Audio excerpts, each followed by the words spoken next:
Talk to me about why the Bucs can win their second Super Bowl in 3 years.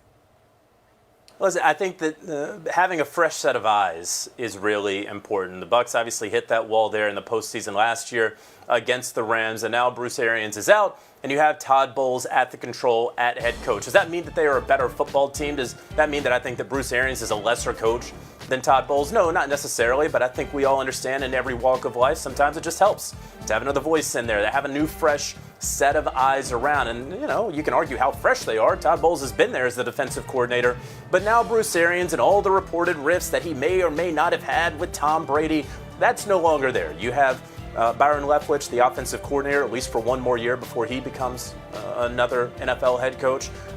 He has control and full control of that offense. You look at the defensive side, and Larry Foote and Casey Rogers as co-defensive coordinators with Todd Bowles still calling those plays. And so I think that is all very important. And then, of course, reason number two, which is really reason number one, is Tom Brady. And you're talking about the unquestioned GOAT. You're talking about a guy, three-time MVP, four-time runner-up MVP, and what he did last season at age 44, where he was that runner-up MVP. And then finally, it's time for revenge.